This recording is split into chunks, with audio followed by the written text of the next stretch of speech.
guys know about the Midas touch, where everything you touch turns to gold?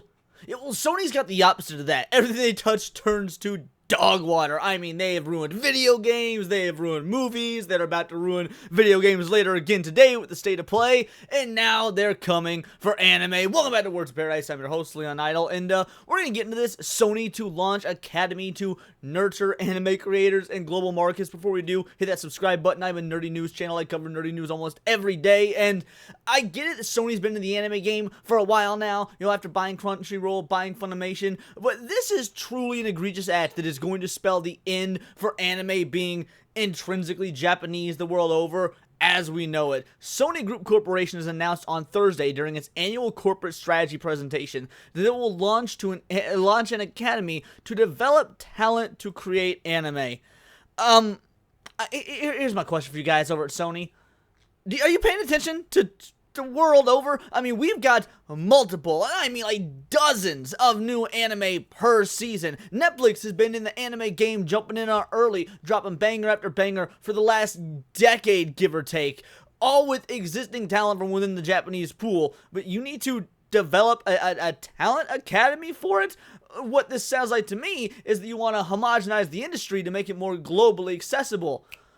I'm on to something, aren't I? Hold on. The Academy will aim to nurture anime creators in global markets. There it is. There's what we were worried about, global markets. Here's the dealio, guys. Walk into any sort of Hot Topic or FYE or any of these sort of like nerdy mall specialty stores or even your own local anime shop if you got one. You will find all sorts of anime merchandise. I mean, used to there was a time when you could only get that stuff online, and then maybe very sporadically you would find, real popular shonen style stuff in your big box stores. But other than the general Naruto, One Piece, Dragon Ball, most of the more niche stuff was, relegated to you could only purchase it from direct to order websites, a lot of times from Japan.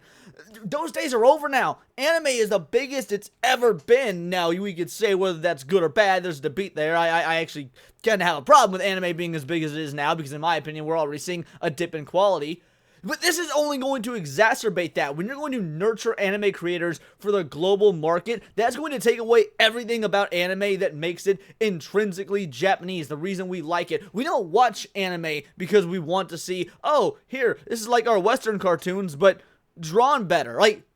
No, the storytelling structure, the characters, the writing, everything, obviously the art itself is radically different than what we get in the West. We use anime as a way to get away from the crap that we don't like. So when you're trying to homogenize it to nurture anime creators for global markets, you're actually killing the existing fan base and frankly killing the existing product that we, the fans, want to actually spend our money on, the thing that generates revenue. It really baffles me that Sony specifically, because this is mostly a Sony problem. We see this, of course, with companies like Disney as well, but when we look at Sony, who is a Japanese company in name only, who have been at this point headquartered in the U.S. for God knows how long. Of course, very deep liberals. I believe it's like Seattle or Washington, Seattle or California. It was somewhere like that's where they have their headquarters. I don't remember off the top of my head, but either way, it's entrenched in big tech leftism where they've got this very collectivist mentality. They want everything to be the same thing. Oh, it works here. These are the ideologies that we like in these Western mediums. Let's try and spread those ideologies to the East. And we've been seeing it work. We've had multiple Japanese companies come out lately stating they're taking ESG money, that they're focusing on DEI, not just in the anime scene, but also in video games. I mean, Nintendo, Square Enix, Capcom, I talk about it all the time because it really is that big of a problem. But now you're also seeing, I've done multiple reports of mangaka come out and say how they are absolutely infuriated and tired of the source material being changed when these adaptations come about. And it happens far too frequently. I mean, we had the creator of Hajime no Ippo say the same thing mere months ago, and he was echoing sentiments from other creators that I'd heard before. Ichiro Oda famously stated he would only do the live-action One Piece if he had final say. Shinichiro Watanabe saw what happened to Cowboy Bebop, and he put his foot down. He said he couldn't make it past the first scene. It was so egregious. Those are Western productions. And you're telling me that you want to nurture anime creators for the global market? The global market is interested in anime as it is. There's a reason that you can now walk into Hot Topic and buy Spice and Wolf shit, whereas you couldn't do that 10 years ago. Anime in its current form, with the new ease of accessibility, has become a juggernaut. Manga is dwarfing comic sales in the US, and it has been for years at this point. Why would you change what is already a winning structure? I mean, we do not have a lot to go on in this article. As you can see from the full screen, this is the entire article, but if we're just going off of what is here, just a little bit of information we're getting, it's clear the reason they're doing this is because they do want a homogenized project that'll try and appeal to everybody. But as you well know, if you try to appeal to everybody, you will of course appeal to nobody. This is mainly by Aniplex and Crunchyroll with collaboration from across the industry. Aniplex is a subsidiary of Sony Music Entertainment in Japan. Animation Studios, A1 Pictures, and Cloverworks are subsidiaries of Aniplex. Now, if Aniplex sounds familiar, they put out some bangers, most notably of which Full Metal Alchemist. So I want you to imagine this. I want you to picture this. You're back in 2005, 2006, 2007, whenever it was when you first saw the glory that was FMA. Now imagine someone making FMA nowadays, but trying to cater it to a whole world viewpoint. Try and make it so that everyone, and frankly, that might be a bad example because FMA is one of the most widely recognized, successful, and popular anime and manga of all time. So it really did reach out to everybody, but it reached out to everybody organically. There was no workshops for it. There was no classes for it. There was no academy for it. Full Metal Alchemist to this day is celebrated as one of the greatest manga and anime of all time because there was one woman, she wrote it, she had a story she wanted to tell, she put her whole heart and soul into it, and the equivalent exchange, baby, was to have it read and beloved by millions upon millions the world over. And we celebrate it for how organic it was, how fantastic it was to this day. I mean, again, we're talking about an anime that's probably about 20 years old almost at this point, that is still recognized as one of the greatest of all time.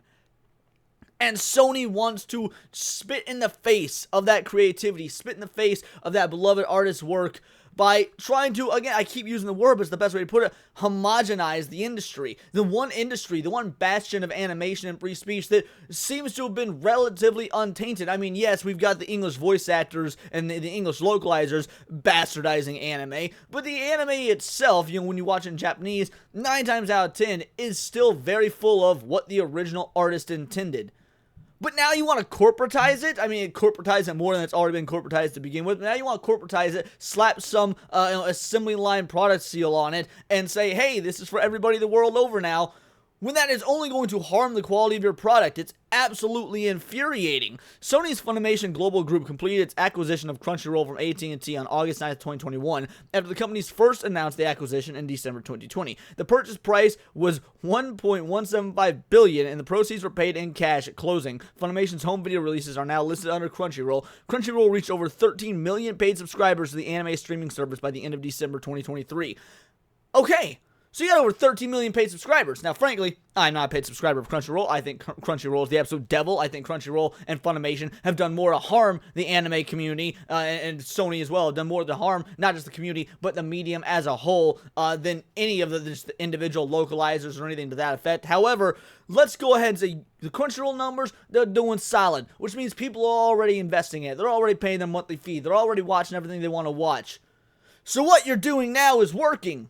Why would you change that? Like, it actually is baffling to me, the lack of business sense that Sony has. And again, this is just part for the course when it comes to Sony. We've seen them bastardize video games. We've seen what's been going on with PlayStation lately. I mean, when I say lately, the last several years. The PlayStation 5 as a whole is a complete botched failure of a console. Not that it's very much better than Xbox and Microsoft, really, at all. But the fact that Sony, what about what Sony has done to the freaking Spider-Man movies? Oh yeah, everyone's just lined up to see Kraven the Hunter. How did Madam Web work out for you? Like, do you guys want to see anime with the quality of Madam Web? Is that what we're talking? Because that is the type of quality that Sony gives us. That's the sort of output that they think, hey, this is what the general audience wants. Well, if this is what the general audience wants, take a look at them box office numbers for Madam Web. Again, we got Kraven the Hunter coming out, whose release date's been pushed back multiple times now, by the way. Well, that's never a good sign.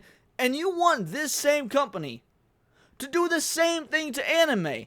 It is actually baffling. I mean, at this point, it's to, what is not pirating anime is not even going to really matter anymore, because they're going to be pirated from the people that were nurtured to write these, to write anime for global markets. So the overall quality of the product is going to decrease, just not just the means of obtaining the product, whether it be from like Crunchyroll or whatever. The anime industry itself is going to be tarnished. This isn't even to mention what Disney being involved in anime is going to do, because Disney put a huge stake and millions of dollars into anime recently, once again for the same thing, trying to make it for a global audience, when it already has a global audience for anybody that wants to actually understand the eccentricities of what makes something so intrinsically Japanese, inherently Japanese. I saw a tweet on X the other day. Someone was saying like, oh man, it's so annoying how they always say little brother or little sister in anime. Nobody talks like that. Use the real names. Because these people are so retarded, because these wannabe fake weebs, these people who aren't actually fans but are really culture warriors in disguise, don't understand how honorifics work in the Japanese culture. But yeah, sure, go ahead, make these changes. Bastardize the hopes and dreams and loves of the longtime fans that have been watching anime for nearly 30 years, like your boy here. But what do I know? I'm just some idiot nerd who talks on the internet. But these are just my opinions. Let me know yours in the comments down below, or let me know on X, where you can find me at Bolt the Word. And please do subscribe. I am a nerdy news channel. I cover nerdy news every day. Not always about the anime industry, but movies, video games, Magic the Gathering, you name it. Check me out on Instagram at wordsofparadise_Leon, and become a member for $4.99 a month. You can join the Discord, choose the articles I go over on a day-to-day basis, choose the videos I react to on my Friday night live streams, and of course, get involved in the conversation with over 70 other vital idols. It is a bright, beautiful, glowing, vibrant community that I can't wait to continue building on, because we only care about one type of diversity of thought. So if that's interesting to you, join the Discord, subscribe, and until next time, it's all here in the Nerdosphere. This has been Words of Paradise.